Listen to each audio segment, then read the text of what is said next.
Hey guys, so I just wanted to come and talk to y'all for a little second.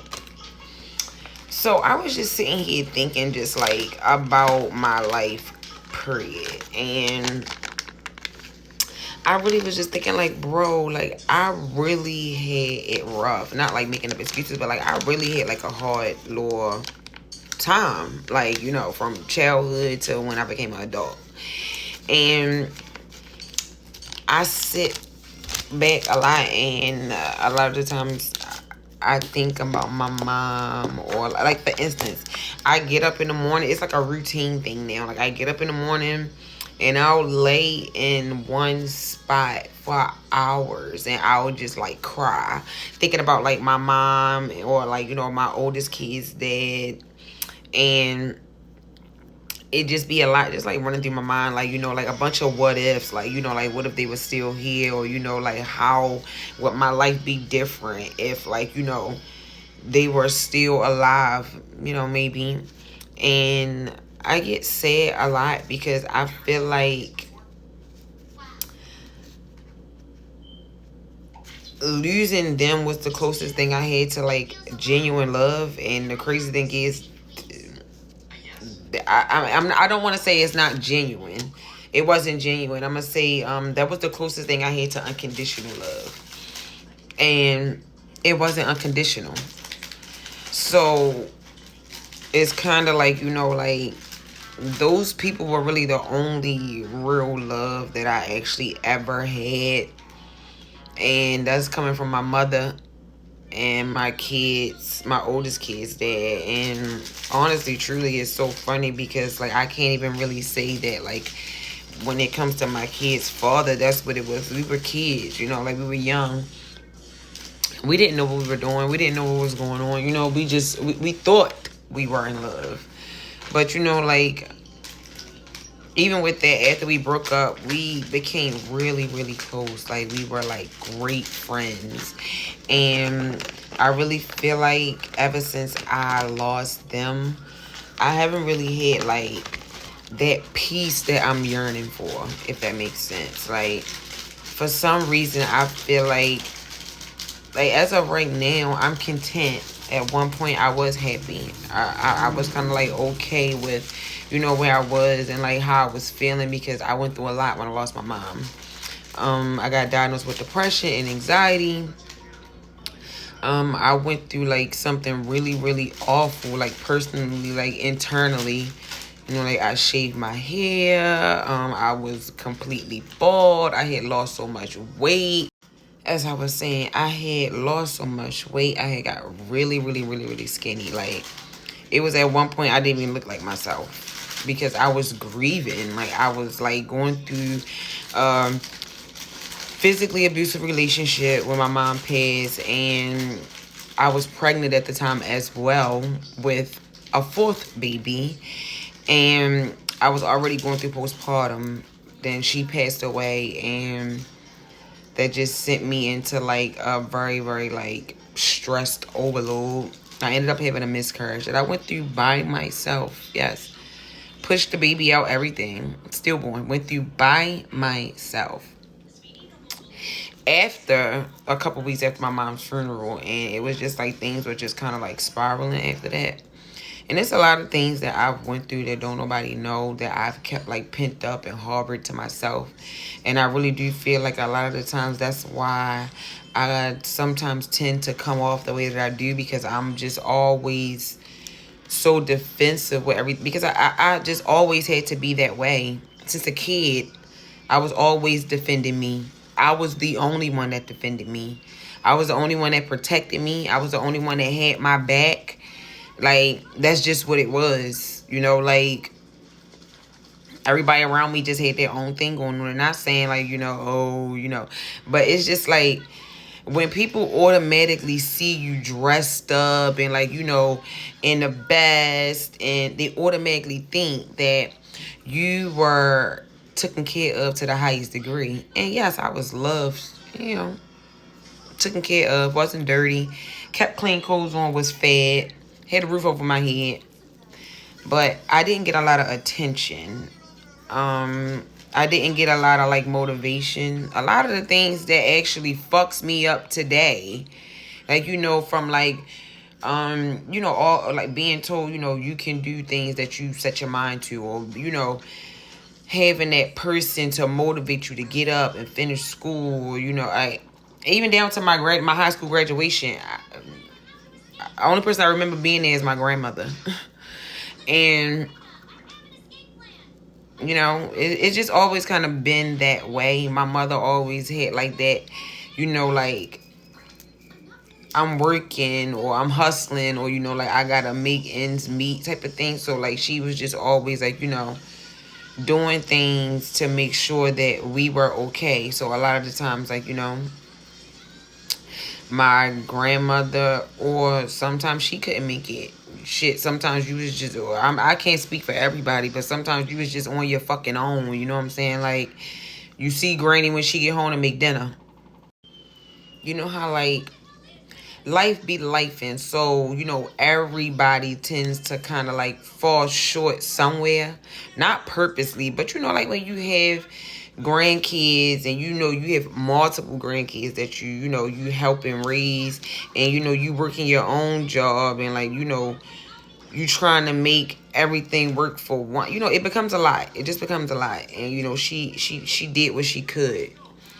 And, you know how it is, you know, when you have a parent that works, and, you know, like you have a family that, you know, like a family full of people that works, and that is like, you know, doing things around you, you know, sometimes, you know, you don't get seen. And I grew up not being seen. I kind of like, you know, I was doing my own thing from a young age, very early.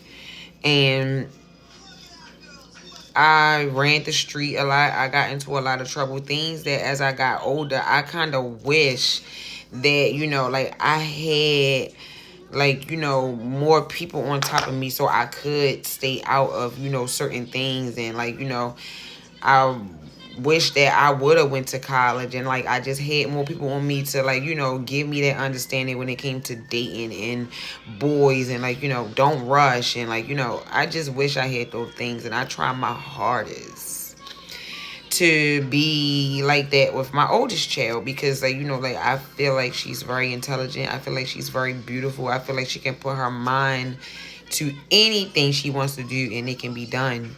Like, she's really one of them.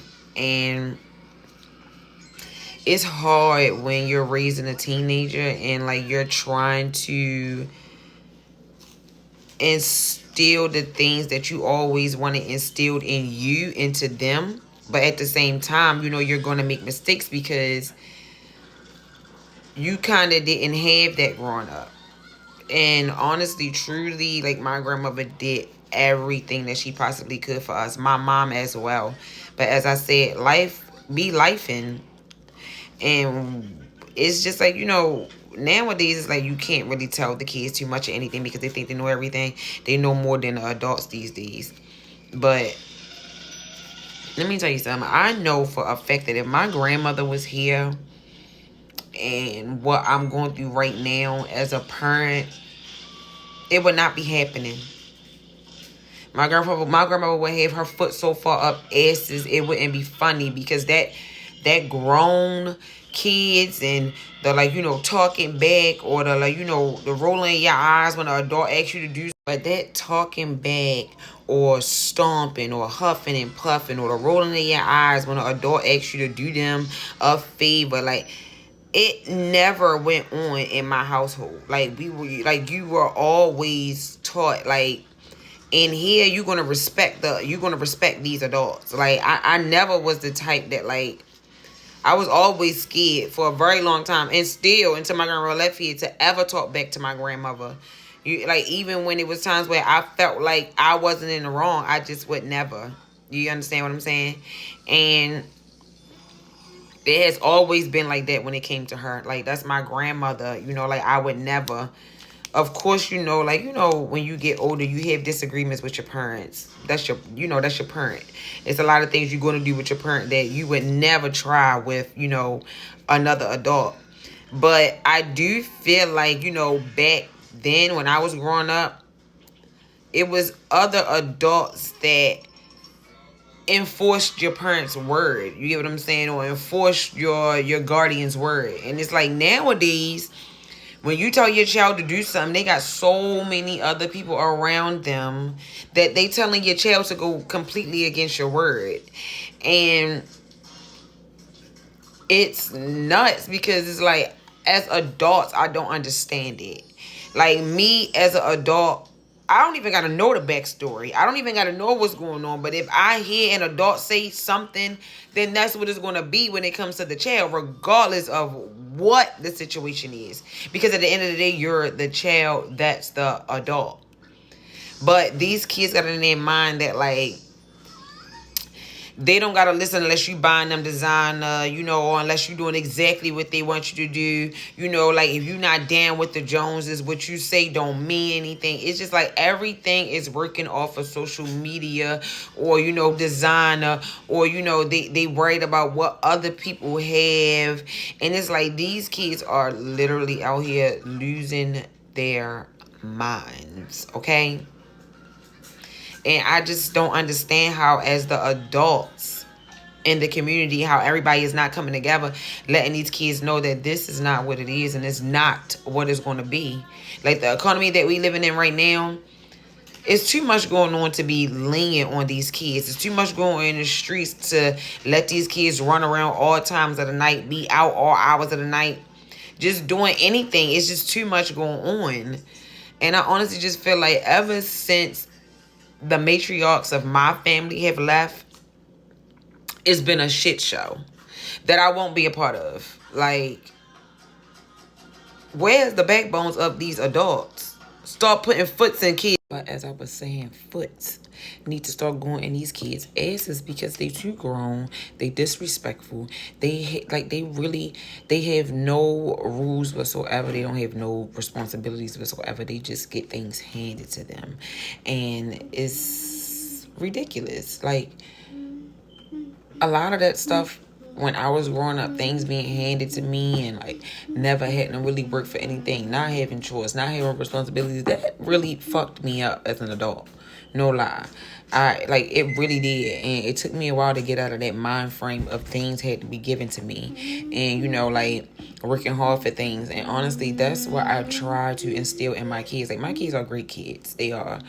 But, you know, like, a lot of the times, well, today, you know, like, they're used to things being given to them. They don't have to work for anything. They don't have any responsibilities, no chores, no nothing.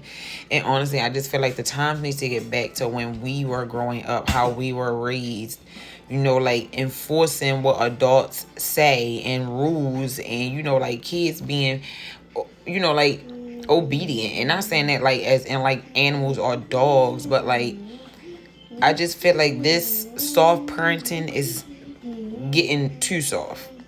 Like, the lines are starting to get blurred, and these kids don't know who the parents and who the children are. And my brain, it rots my brain trying to figure out how we as adults are okay with what is going on with how these kids are moving.